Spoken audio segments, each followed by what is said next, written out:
This is Freedom Global News. Federal government approves policy on 5G network. President Muhammad Buhari fires NAPTIP Director General. Correspondent reports on World Literacy Day. And on the foreign scene, Ethiopia accuses Tigray rebels of killing 119 civilians.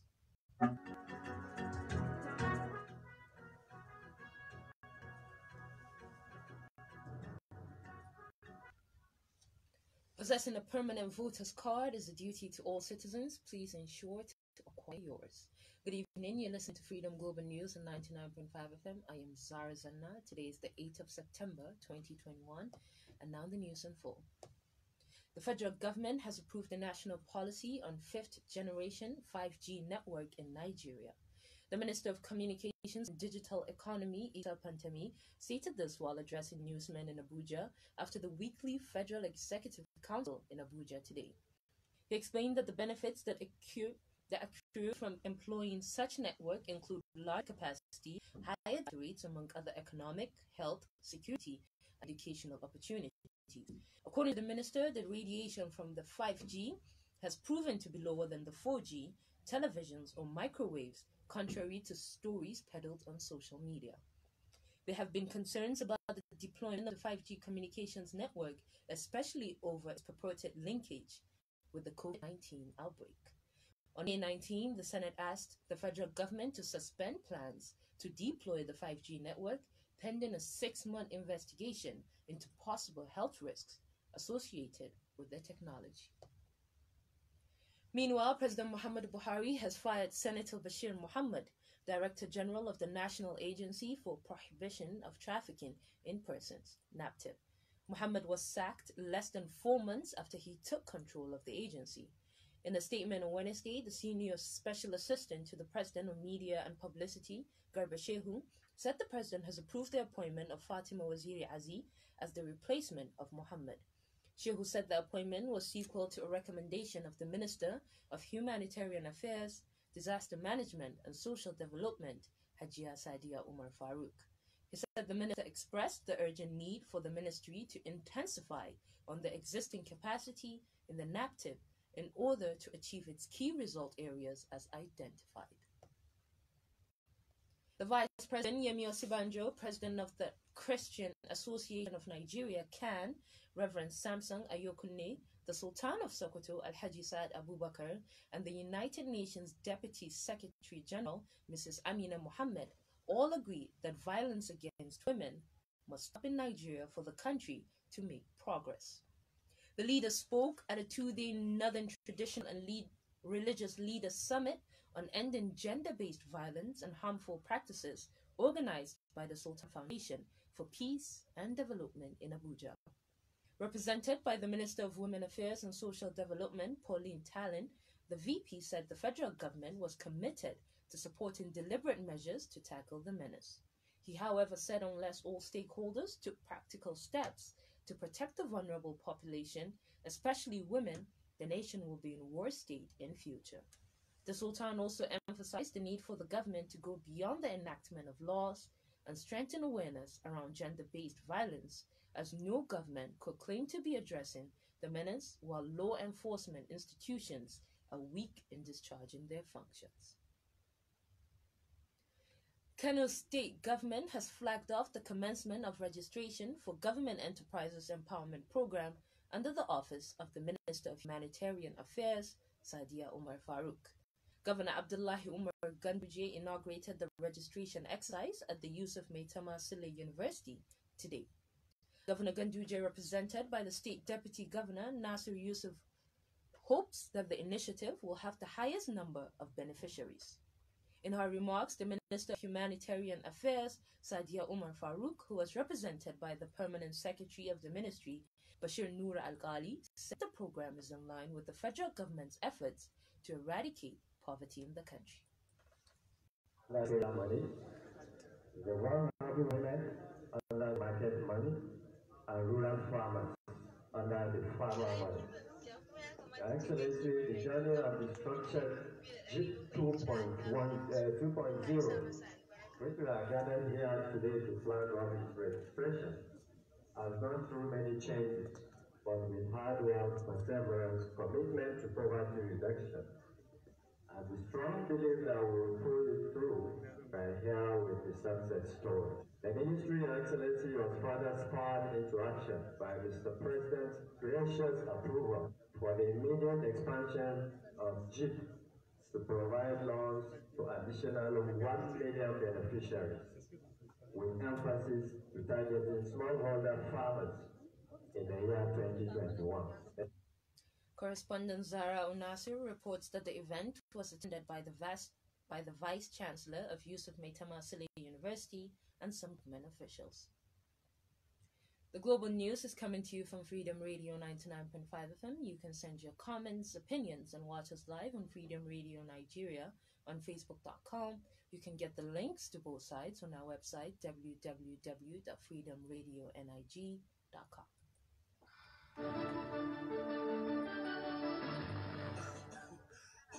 Musa, me kake nema a cikin kitchen? Masoyiyata, ina son cokali in sha magani. Masoyina, ka ɗauki comics kawai, ka yaga, sha ka samu sauki. Haka ne fa, ku yi amfani da comics ma duk kai tare. Comics yana da dextromethorphan da guaifenesin. Kawai ku yaga ku sha, ku samu sauki yana kulele ka sha. Aha! I'm sauki yanzu, ina son comics. Comics, kamfani Orange Drugs Limited. Da ke yin hasanci da dina sha maganin zai sa ka kasala. Kun alamar da haram saba bayan kwana 3 ka ga likitanka. Comics na kulele.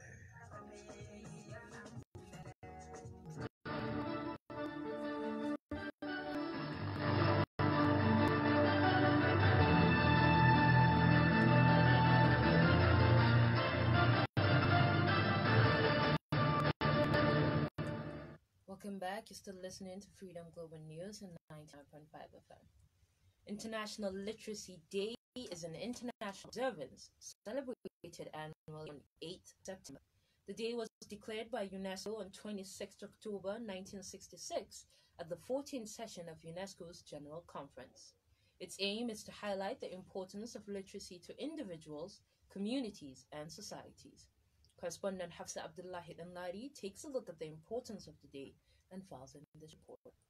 Literacy Day was celebrated for the first time in 1967. Now celebration takes place in several countries. The COVID-19 crisis has disrupted the learning of children, young people, adults at an unprecedented scale. It has also magnified the pre-existing inequalities in access to the meaningful literacy learning opportunities, disproportionately affecting 773 million non-literate young people and adults. With the pandemic, youth and adult literacy were absent in many initial national response plans, while numerous literacy programs have been forced to have their unusual modes of operation.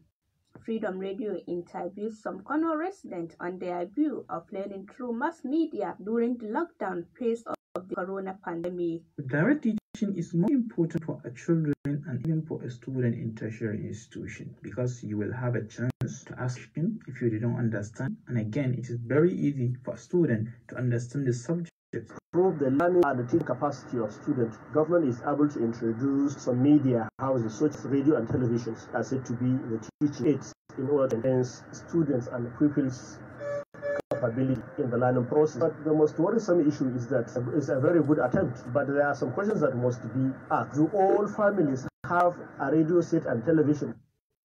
A lecturer at College of Education, Kano, Dr. Dauda Said, shed more light on the importance of literacy.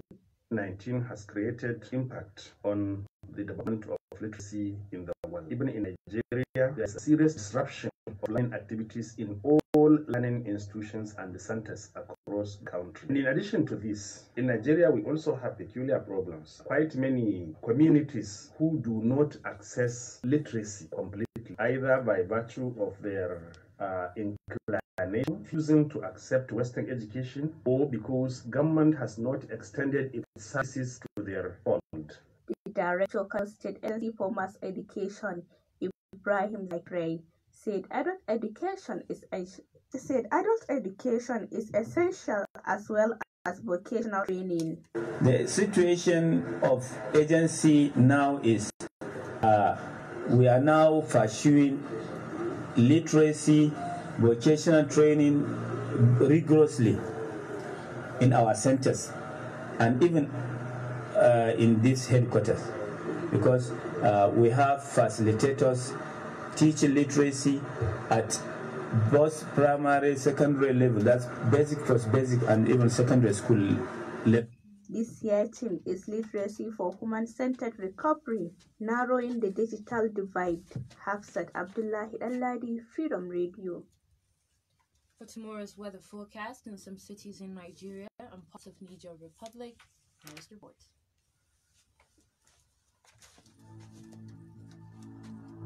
Kano tomorrow morning will experience partly cloudy sky and light wind at 27 degrees Celsius, a later increase to 29 degrees Celsius with sunny intervals and light wind at noon. Duse in Jigawa State will experience similar weather condition at 23 degrees Celsius, a later increase to 29 degrees Celsius. Kaduna is expected to have sunny intervals and light wind, a later increase to 27 degrees Celsius at noon. Abuja will experience similar weather condition at 22 degrees Celsius, a later increase to 29 degrees Celsius with light cloud and light wind. Lagos is expected to have light cloud and light wind at 27 degrees Celsius, a later increase to 29 degrees Celsius. Moving to Niger Republic, Maradi will experience sunny sky and light wind at 29 degrees Celsius, a later increase to 21 degrees Celsius. While Zindar will experience partly cloudy sky and light wind at 24 degrees Celsius, a later increase to 28 degrees Celsius. Zahra Zanna, Freedom Radio. And on sports, Muhammad Sani Oba has all your top stories. 8 Premier League players will be stopped from playing for their clubs this weekend after Brazil Football Authority triggered a FIFA rule to prevent them appearing. Liverpool, Manchester City, Chelsea, Manchester United, and Leeds United will be affected. Meanwhile, Cristiano Ronaldo was all smiles as he arrived for his first full day of training at Manchester United Carrington Complex ahead of his potential second debut this weekend. United new number 7 did report to the training ground for the first time yesterday to speak with manager Ole Gunnar Solskjaer and meet some of his new teammates before joining a session with the squad members not away on international duty. In another update, German 2014 World Cup winner Jerome Boateng is expected to appear in court in Munich tomorrow to answer accusations he assaulted the mother of his twin daughters in 2018. After 10 successful years at Bayern Munich, the 33-year-old defender joined French League One side Lyon last weekend on a free transfer, but is due to return to Munich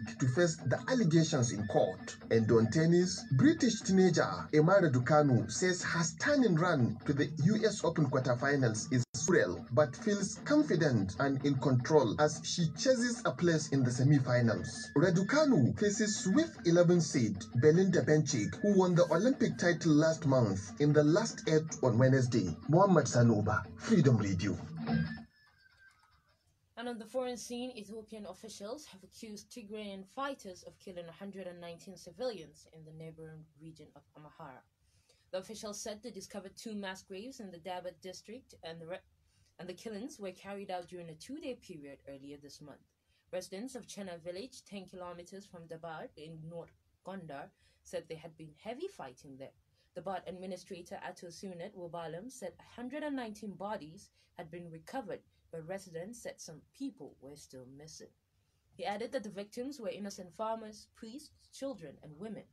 Local officials and witnesses who spoke to reporters said rebel fighters committed the atrocity after losing territory during 10 days of heavy fighting.